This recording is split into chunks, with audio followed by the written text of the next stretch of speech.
Callers wait చేస్తున్నారు మీకోసం. First కాలర్తో మాట్లాడదాం. సంతోష్ కాల్ చేశారు కాలిఫోర్నియా నుండి. సంతోష్ గారు నమస్కారం అండి ఇద్దరికి. నమస్తే అండి, మాట్లాడండి విష్ణు గారు.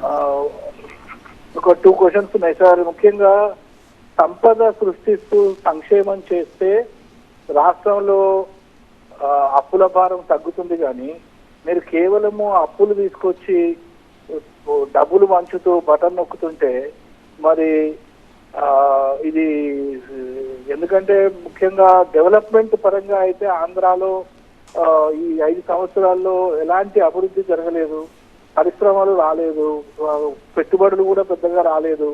కాబట్టి కనీసం రోడ్లు కూడా మీరు వేరే పరిస్థితిలో 3 రాజధానులు అని చెప్పారు, ఒక్క రాజధాని కూడా మీరు డెవలప్ చేయలేకపోయారు. కాబట్టి కేవలం డబ్బులు పంచడమే కార్యక్రమం అయితే ఇంకా ప్రజలకి మీ సంక్షేమ పథకాలే రావాలి, డబ్బులే పంచాలి, అప్పుడే బతకాలంటే ఎలాగ చెప్పండి. సెకండ్ క్వశ్చన్ ఏంటంటే ఈ వారం రోజుల నుంచి గులకరాయి గోల చాలా ఎబ్బెట్టుగా ఉందండి. ఎందుకంటే ఇప్పుడు బాబాయికేమో గొడ్డల్ని వాడేసి నెత్తి తల నుంచి మెదడు బయటకు వచ్చేటట్టు 2 భాగాలు చేసి నరికితే చర్చ ఉండదు. ఈ గులకరాయితో కోరితే పావురమా పిత్తనా అండి హత్య చేయడానికి? గులకరాయి గోలు ఏంటి అసలు అసహ్యంగా?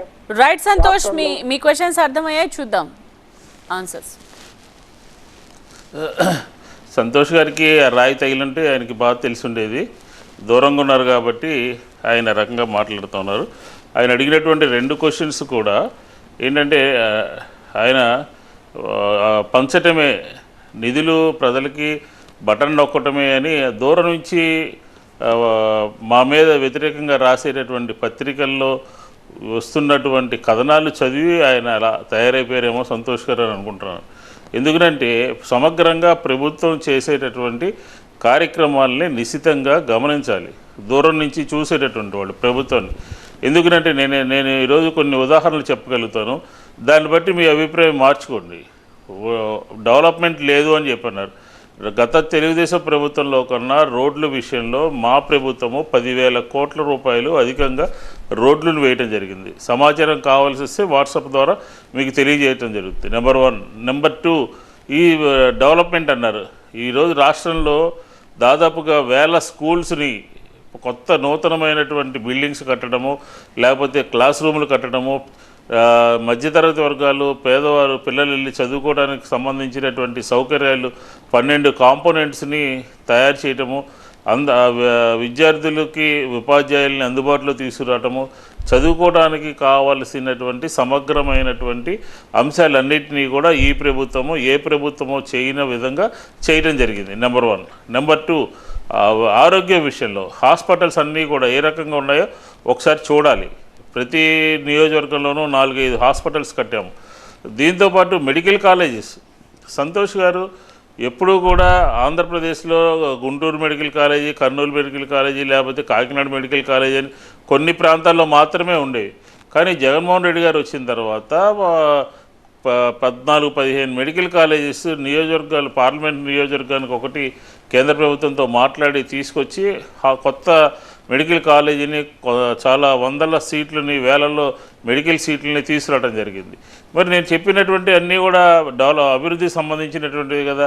పెట్టుబడులు కానీ లేకపోతే ఉద్యోగాలు కానీ ఎన్ని వచ్చినాయో గత ప్రభుత్వం ఈ ప్రభుత్వం పోల్చుకుంటే గత ప్రభుత్వం కన్నా మా దగ్గర చాలా వచ్చినాయి.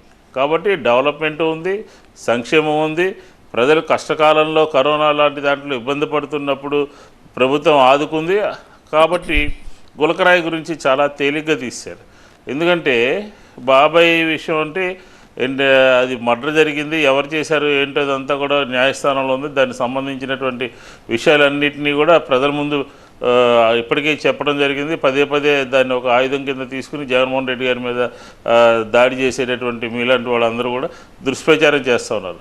అది కాదు కదా, ఈరోజు ఒక ముఖ్యమంత్రి మీద ఉద్దేశపూర్వకంగా తెలుగుదేశం పార్టీ వెనకాలండి ప్లాన్ చేసి ఒక రాయితో కొట్టించారంటే దాన్ని ఏమనుకోవాలి? గులకరాయి గోల్లాగా వినపడుతుంది సంతోష్ గారికి. కాబట్టి విషయాలన్నింటినీ సమగ్రంగా తెలుసుకుని అవగాహన చేసుకుని దుష్ప్రచారాలను నమ్మకుండా ప్రభుత్వం ఏం చేస్తుంది, ప్రభుత్వం చెప్పినటువంటి మాట ఏంటి, ప్రభుత్వం మేనిఫెస్టోలో పెట్టినటువంటి మాట ఏంటి, ఈరోజు అమలు చేసినటువంటి మాట ఏంటి అనేది తెలుసుకుంటే సమగ్రంగా సమాచారం ఉంటుంది మన దగ్గర. కాబట్టి ఈరోజు పోర్ట్లు కానీ సీ పోర్ట్లు కానీ లేకపోతే షిప్పింగ్ హార్బర్స్ కానీ రకరకాలుగా అన్ని అభివృద్ధి కార్యక్రమాలు చేసినటువంటి ప్రభుత్వం ఏది అని అంటే జగన్మోహన్ రెడ్డి గారి ప్రభుత్వమే. కానీ మా మీద కొన్ని పత్రికలు కొంతమంది దుష్ప్రచారం చేస్తూ ఈరోజు ఎన్నికల బరిలోకి వచ్చిన తర్వాత కూడా రాబోయే 5 సంవత్సరాల్లో కూటమి తరపున మేమేం చేస్తాము అని చెప్పని ఏమీ చెప్పకుండా జగన్మోహన్ రెడ్డి గారు చేసిన దానికన్నా ఎక్కువ చేస్తామని, జగన్మోహన్ రెడ్డి గారి సంక్షేమ కార్యక్రమాలు ఆపము కొనసాగుతాయి అని చెప్పని, దానికన్నా ఎక్కువ చేస్తామని చెప్పి పోతూ ఉన్నారు. మరి మీరందరూ కూడా జగన్మోహన్ రెడ్డి గారు చెప్పిన పనులు నువ్వెందుకు చేస్తున్నావే అని అడగరు, జగన్మోహన్ రెడ్డి గారు చేసినటువంటి మంచి పనులు చేయమని చెప్పరు. కాబట్టి దుష్ప్రచారమే ఒక దీని కింద అవ్వకూడదు. సమగ్రంగా ఏ ప్రభుత్వమైనా ఎవరైనా అధికారంలో ఉన్నప్పుడు మంచి చెడు వివక్షత తెలుసుకుని మాట్లాడాల్సినటువంటి బాధ్యత మీలాంటి పెద్దల మీద ఉంటుంది అని చెప్పనేది నా ఒపీనియన్.